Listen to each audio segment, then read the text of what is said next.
বিসমিল্লাহির রহমানির রহিম। আসসালামু আলাইকুম everyone, welcome back to my channel. আজকের পর্বে আমি আপনাদের সাথে দারুণ একটি রেসিপি শেয়ার করছি। এই রেসিপিটি একবার তৈরি করা শিখে গেলে কিন্তু বাইরে থেকে আর বার্গার কিনে খেতে ইচ্ছে করবে না।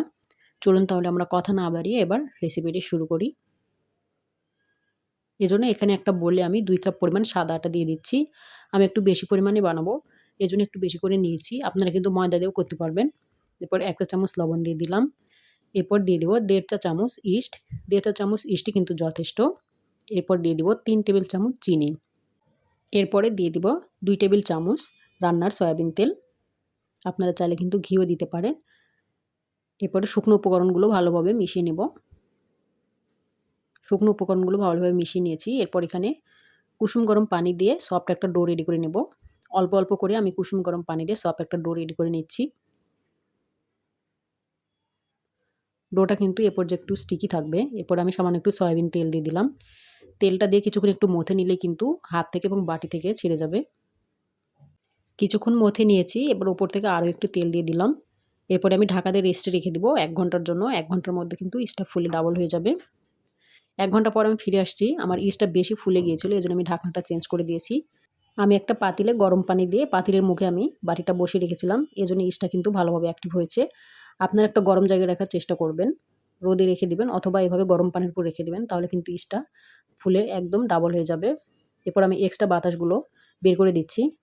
আপনারা কিন্তু এই টিপসটা ফলো করবেন, তাহলে আপনাদের ইস্টটা কিন্তু পারফেক্টভাবে অ্যাক্টিভ হবে এবং রেসিপিও কিন্তু সুন্দর হবে।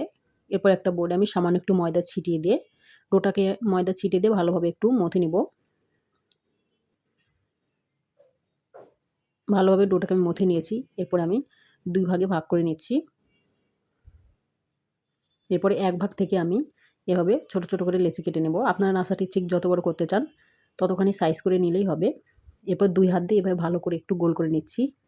দেখুন, ভিডিওটা খেয়াল করলে কিন্তু বুঝতে পারবেন। এবার একটু চ্যাপ্টা করে নিলাম। এবার একটু ময়দা ছিটিয়ে দিয়ে আমি রেখে দেব। এভাবে আরও একটা আমি তৈরি করে নেব। আমার রেসিপিটি ভালো লাগলে please like, comment and share করে দিবেন এবং আমার চ্যানেলটাকে সাবস্ক্রাইব করে আমার পাশে থাকার অনুরোধ রইল। এভাবে আমি আরও একটি তৈরি করে নিয়েছি। এভাবে আমি বেশ কয়েকটি নাস্তা তৈরি করে নেব।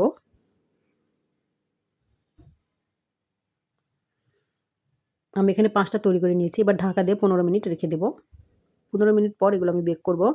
এজন্য চুলায় একটা প্যানে আমি সামান্য পরিমাণ তেল ব্রাশ করে দিচ্ছি। আপনারা চাইলে এই পর্যায়ে বাটার অথবা ঘিও দিয়ে দিতে পারেন। এরপর আগে থেকে আমি যে নাস্তাগুলো তৈরি করে রেখেছিলাম এগুলো কিন্তু ফুলে গিয়েছে একটু। এরপর এগুলো আমি দিয়ে দেব। 3টা করে আমি দিয়ে দিচ্ছি। এরপরে ঢাকা দিয়ে আমি লো হিটে চুলার উপরে রেখে দেব 10 মিনিট। চুলার হিটটা কিন্তু একদম লোতে রাখতে হবে। আমি 10 মিনিট পর আবার ফিরে আসব। 10 মিনিট পর আমি ফিরে এসেছি।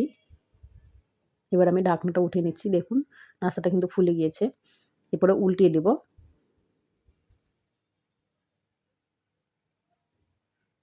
এরপর ঢাকা দিয়ে আবারও আমি লো হিটে 10 মিনিট বেক করে নেব।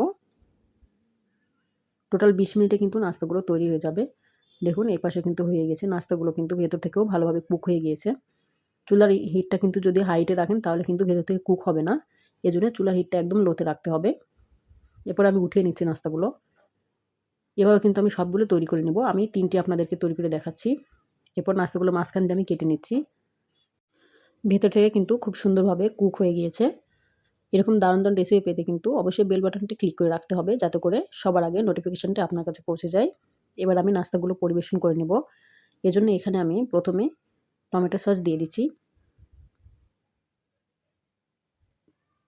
এরপরে ওপর থেকে আমি একটু মেয়োনিজ দিয়ে দেব। এই মেয়োনিজটা কিন্তু আমার বাসায় তৈরি করা মেয়োনিজ। আপনারা চাইলে আমার চ্যানেলটা ঘুরে আসতে পারেন। আমার চ্যানেলে কিন্তু এই রেসিপি দেওয়া আছে। এরপর এখানে আমি আগে থেকে চিকেন এবং আলু ভেজে রেখেছিলাম। কয়েক টুকরো চিকেন ছোট ছোট পিস করে আলু দিয়ে ভেজে রেখেছিলাম। এবার ভাজা চিকেনের আলুটা দিয়ে দিচ্ছি।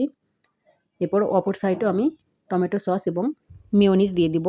আপনারা চাইলে কিন্তু শসা, টমেটো এবং কাঁচা পেঁয়াজও রিং করে কেটে দিতে পারেন। আপনাদের পছন্দ মতো করে সাজিয়ে নিতে পারেন।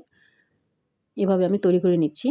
এভাবে একবার তৈরি করে দেখবেন, বাচ্চা থেকে বড় সবাই কিন্তু পছন্দ করবে। আর বার্গার কিনে খেতে কিন্তু ইচ্ছে করবে না। বিকেলে আপনারা এই নাস্তাটি তৈরি করে নিতে পারেন। ভালো থাকবেন সবাই। দেখা হবে পরবর্তী কোনো ভিডিওতে। আল্লাহ হাফেজ।